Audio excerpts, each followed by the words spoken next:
एक कहावत है, greed is the root of all evils. लालच सभी बुराइयों की जड़ है। एक इंसान का डाउनफॉल हो या धरती का डिस्ट्रक्शन। और लापरवाही की कीमत क्या होती है? लापरवाही से हादसे होते हैं और लालच से तबाही होती है। हादसे अपना इफेक्ट टेम्पररी डालते हैं, पर एक प्रकार का हादसा वो होता है जो कि ऐसा इफेक्ट डालता है जो हजारों सालों तक इंसान को भुगतना पड़ता है। पूरे इंडिया की ही नहीं बल्कि पूरे विश्व की सबसे वर्स्ट इंडस्ट्रियल डिजास्टर थी है, जिसका अंजाम आज भी भुगता जा रहा है। जितने लोग चेरनोबिल प्लांट के इंसिडेंट के बारे में जानते हैं, उनको ये तो पता ही होगा कि उस घटना का इफेक्ट 20,000 सालों तक धरती पर रहेगा। पर यह घटना अपना इफेक्ट भारत के हार्ट पर बहुत समय के लिए छोड़ के चली गई है। इफेक्ट तब तक जब तक ये धरती रहेगी।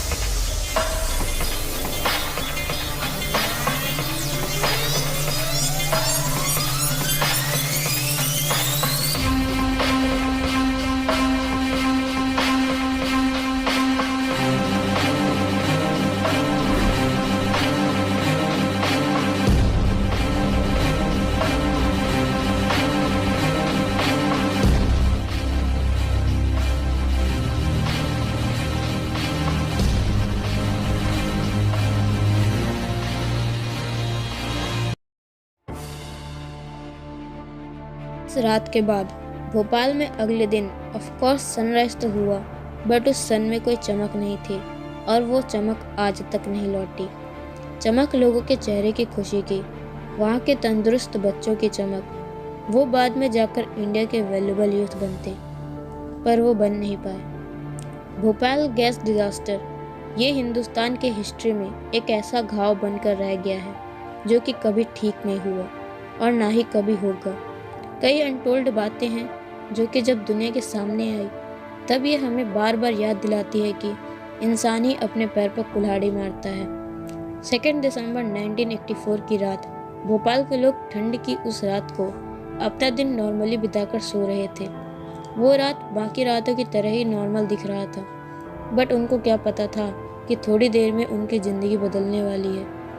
15 साल पहले मध्य प्रदेश, जो कि इंडिया का सेंटर है, उसका कैपिटल भोपाल में एक नई फैक्ट्री इस्टेब्लिश हुई। उस कंपनी के साथ साथ लोगों के चेहरे पे एक बड़ी खुशी आई। भोपाल के लोगों को उस समय जो एक चीज़ की हार्डकोर नीड थी वो है नौकरी, क्योंकि उस टाइम जॉब के लिए हर कोई डिस्परेट था। Union carbide India limited pesticide बनाने वाली कंपनी थी। किसे पता था कि कीटनाशक बनाने वाली कंपनी ही भोपाल के लोगों का नाश कर देगी। अक्सर लोग पैसों की लालच में क्या सही है और क्या गलत, यही भूल जाते हैं। नॉलेज और अवेयरनेस की कमी के चलते पैसे को ही लोग टॉप प्रायोरिटी देने लगते हैं और कभी कभी लापरवाही में आकर अपने जान से ज़्यादा प्रायोरिटी पैसे को देते हैं। लोगों को केमिकल्स के बारे में ज़्यादा मालूम नहीं था, बस इतना मालूम था कि पैसे मिलने हमें और ये काम थोड़ा खतरनाक है। यूनियन कार्बाइड में काम करने के लिए वहाँ के लोग मरते थे और कंपनी में लापरवाही और लालच दोनों थी। मशीन की मेंटेनेंस होगी नहीं होगी ये चलेगा, पर प्रोडक्शन होते रहना चाहिए।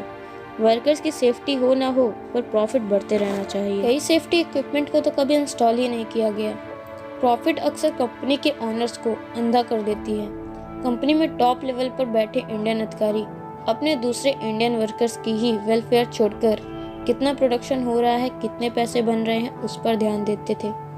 क्या गलत है, क्या सही और क्या ज़रूरी, ये जानते हुए भी पैसे के लालच में आकर लोग अक्सर अंधे हो जाते हैं। वो कंपनी मिथाइल आइसोसाइनेट यानी MIC बनाती थी। कंपनी इसी MIC केमिकल का इस्तेमाल पेस्टिसाइड्स बनाने में करती थी। And MIC is one of the most dangerous chemicals known to man. Company इसे MIC का 42 टन से भी ज़्यादा का स्टॉक रखती थी अपने टैंक में। 42 टन केमिकल इकट्ठा रखना शहर के लिए कितना खतरनाक है, ये जानते हुए भी लापरवाही की गई और प्रोडक्शन हमेशा तेज रफ्तार से जारी रहे, इसलिए वर्कर्स और पूरे शहर की सेफ्टी को इग्नोर कर दिया गया। MIC पानी के साथ बहुत तेजी से रिएक्ट करता है। ये MIC शहर के बीच में एक बॉम्ब की तरह था और ये टाइम बॉम्ब एक दिन फट गया। 2 दिसंबर 1984 की रात 12 बजे के आसपास अचानक से घरों के अंदर लोगों को अनकंट्रोलेबल खांसी शुरू हो गई। हर एक सदस्य खांसना शुरू कर दिया। पूरे शहर की जगह जगह के लोगों के मुंह से खून निकलना शुरू हो गया। लोगों को समझ नहीं आ रहा था कि क्या हो रहा है, पर थोड़ी देर में उन्हें पता चला कि भोपाल के सबसे बड़े प्लांट से MIC लीक हो गया है। 1-2 घंटे के अंदर प्लांट से वो गैस 8 किलोमीटर दूर तक फैल गया। लोगों को सांस लेना इम्पॉसिबल हो गया और अपना सब कुछ छोड़ जो घर से दूर भाग रहे थे वो रास्ते में ही मरने लगे। घर और प्लांट से जितनी दूर हो सके उतनी दूर भागने के मकसद से। कितना डर और दर्द था उस रात वो भोपाल के लोग ही जानते हैं। शरीर से स्किन छोड़ने लगा था और अचानक से लोगों की आंखें गलने लगी थी। पूरी की पूरी आंख 2 सेकंड में सफ़ेद रंग में बदल जा रही थी। सुबह के 3-4 बजे के आसपास लोग पास के तालाब के अंदर डुबकी मार रहे थे, ये सोचकर कि उनके शरीर को टच किए हुए गैस का इफेक्ट कम हो जाएगा। बट उनको क्या पता था कि वो MIC भोपाल के सारे वाटर सोर्स को तेजाब बना डाला है। थोड़ी देर में तालाब के अंदर लोगों की लाशों के ढेर लग गई। 4 घंटे पहले 12 बजे मेंटेनेंस और मैनेजमेंट की कमी के चलते अचानक से MIC से भरी टैंक नंबर 610 के अंदर पानी जाने लगा। पानी अपने स्पेसिफिक जगह से लीक होकर उस MIC से भरे टैंक में जाने लगा। MIC और पानी का मिक्सचर, मतलब इस जहर से बचने का कोई तरीका नहीं। पूरा का पूरा 42 टन MIC में पानी जाने लगा और टैंक के अंदर एक डेंजरस लेवल का प्रेशर आने लगा। देखते ही देखते एक uncontrollable dangerous chemical reaction trigger हो गया। इसी रिएक्शन के चलते टैंक के अंदर का प्रेशर हद से ज़्यादा बढ़ने लगा और टैंक एक्सप्लोड कर गया और उसके अंदर से 42 टन MIC एटमॉस्फेयर में घुल गया। MIC शरीर में घुसकर खून के साथ मिलकर फेफड़ों के ऊपर बहुत ज़्यादा फोर्स के साथ प्रेशर डाल रहा था, जिससे सांस लेना लगभग नामुमकिन हो रहा था। सुबह 5 बजे के बाद शहर में डेड बॉडीज़ की कतारें लग गई। अगले सुबह का जो सूरज निकला वो भी शायद कह रहा होगा, क्या हो गया ये भोपाल को। एक रात में वहाँ के लोगों ने सब कुछ खो दिया। पूरे शहर में लाशें बिखरी पड़ी थी। रेलवे ट्रैक्स पर, तालाबों में, घरों में जानवरों और इंसानों की लाशों से पूरा भोपाल घिरा हुआ था।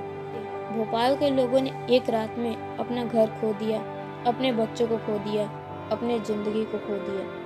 पूरा इंडिया उस दिन कांप उठा था। करीब 2000 लोगों की मौत एक रात में हो गई थी और लाखों लोगों के अंदर वह जहर घुस गया था, जो कि उनके DNA को ब्रेक करके उनकी आने वाली फ्यूचर पीढ़ी को भी डिसेबल्ड जन्म देने वाली थी। 5,20,000 से भी ज़्यादा लोग उस गैस के संपर्क में आए। मिलियंस लोगों के जीन्स को इफेक्ट किया ये गैस। ये आने वाले बच्चों को और उन बच्चों की आगे की पीढ़ी सब में बीमारी का एक हॉरिफिक एश्योरेंस कर दिया। आज तो है ही, बट आने वाली पीढ़ियों के लिए भी डिसेबिलिटी का एक चेन क्रिएट कर दिया। आने वाले कुछ दिनों के अंदर शारीरिक प्रॉब्लम, न्यूरोलॉजिकल प्रॉब्लम हर उस इंसान में दिखा जो उस गैस के संपर्क में आया। ऑफिशियल आंकड़े ये बताते हैं कि करीब 3,787 लोगों की डेथ हुई, बट वहाँ के लोग अभी भी ये क्लेम करते हैं कि रियल नंबर 16,000 से भी ज़्यादा है। भोपाल के आई विटनेस यह बताते हैं कि पहले 72 घंटों में ही 10,000 से भी ज़्यादा लाश पूरे भोपाल में बिछ गई। उस घटना के कुछ दिन, महीने और साल बाद ऐसी हालत हो गई कि वहाँ के लोग भी कहने लगे कि उस रात जो लोग मर गए वो लकी थे। बदनसीब तो वही हैं जो बच गए हैं। डिसेबल्ड बच्चे, कैंसर, न्यूरोलॉजिकल प्रॉब्लम, भोपाल को हमेशा के लिए वो गैस अपने चपेट में ले लिया था। उस घटना का इफेक्ट आज भी भोपाल में मौजूद है। भोपाल में डिफेक्टिव बर्थ का नंबर बढ़ गया। कोई बच्चा बहरा पैदा होता है तो कोई बिना आंखों की रोशनी के पैदा होता है। आज भी वहाँ कुछ लोग हॉस्पिटल में रेगुलरली जाते हैं। उस घटना के इतने सालों बाद भी भोपाल का वो प्लांट जो कि डिजास्टर सोर्स था वो वैसे का वैसा ही पड़ा है और वेस्ट और रस्टेड आयरन आज भी आप वहाँ देख सकते हैं। जो उस घटना के दशकों बाद ही फैक्ट्री से दूर दूर तक ग्राउंड वाटर का कई हिस्सा टॉक्सिक केमिकल से प्रदूषित पाया गया है। इस हैंडपंप और मोटर्स के थ्रू सिर्फ कुछ घरों में ही साफ पानी निकलता है। ज़्यादातर घरों में वही पानी निकलता है जो कि दिखता तो साफ है, बट उसमें आज भी कई एलिमेंट्स मौजूद हैं जो कि 2 दिसंबर 1984 की रात पूरे शहर के हर एक चीज़ को टच कर दिया था। यूनियन कार्बाइड के चेयरमैन वैरन एंडरसन 24 फरवरी 1999 को इंडिया को $470 मिलियन यानी उस समय के 700 करोड़ रुपए इंडियन गवर्नमेंट के हाथों में सौंप दिए नुकसान के भरपाई के तौर पर। पर सवाल ये है कि क्या सिर्फ 700 करोड़ रुपए से उनके डीएनए को रिपेयर किया जा सकता है?